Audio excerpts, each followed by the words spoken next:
the question, is there important benefit to keeping consistent cadence for an entire interval?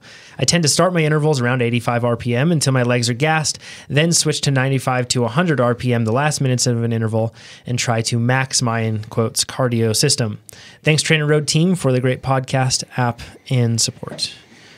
Yeah, so not really. I mean, it's not like you're going to derive any obvious benefit from switching your cadence up during an interval. It's really the workouts and then the difficulty of the intervals will influence what's required.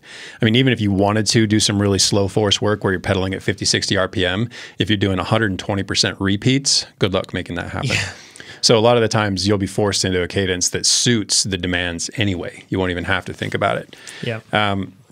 And then when it comes to just using your slow twitch fibers, you can really only do that with a low intensity workout. You're not going to be able to create that much force, so that kind of handles itself already. Mm-hmm. I do like the idea of rider flexibility in all cases. Yeah. I mean, like with the road racing question, short power or sustained power, both, absolutely both. Road racers need to be flexible, and bike riders in general need to be flexible in terms of cadence, in terms of a lot of things. But in the case of this question, cadence, you need to be able to be comfortable with spinning 100 plus RPM for sustained periods of time.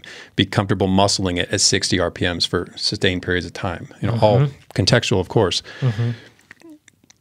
And then a lot of the interval workouts kind of handle this for you too, in that I'll put the high intensity work at the beginning of the workout because that's when you need your freshness, and then we'll tack on the endurance work at the end of it. It's not to say you couldn't flip-flop that and do some endurance work and then finish it with some high intensity work because you know that's what your races are going to demand of you. So again, I mean, this is a question that sort of answers itself. Yeah, and Nate, you like to... I mean, you aren't a one-trick pony in the sense that you can only pedal at a single cadence, but I know that in the majority of your work, you keep a pretty high cadence, right? Is that fair to say? Yep. Yeah, but you also, I assume, whether it's just from the racing, that sort of stuff, you don't find yourself... Do you feel like that hurts you when you get into race environments? On the trainer, I'm doing higher cadence stuff, and then I don't even display cadence when I'm racing because I think that's it's like heart rate. It just gets into your head, and you're like, oh, this is my regular cadence. I can't do this. I just do whatever it happens. And you look at the race files afterwards. It's like, hey, you operated at 80 cadence here and 90 and you were fine. And everything. Yeah. Like it worked. And same with heart rate. Well, you operate at a higher heart rate or a lower heart rate, and it doesn't really matter. And the extremes seldom pan out favorably. I've done road races, 3-hour road races where I just locked into a fast cadence. And by the time I got down to the last 15, 20 minutes, I had done so much spinning that my muscles just locked up anytime I tried to really push out some power.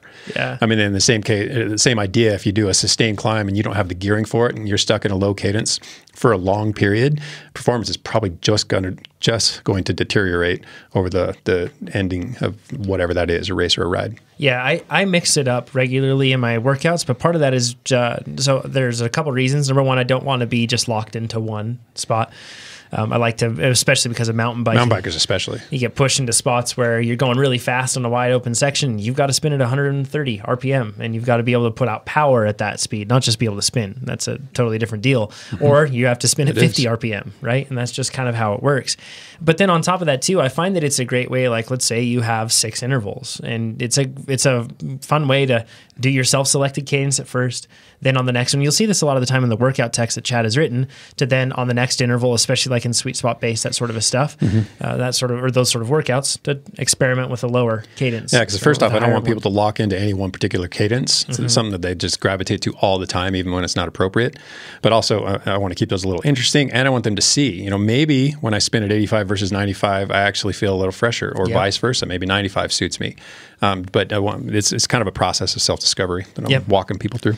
Absolutely. And as far as if it's bad to, swap the load, so to speak, to go from low to high or high to low in terms of your cadence, it's totally natural. Yeah. That just is what it is.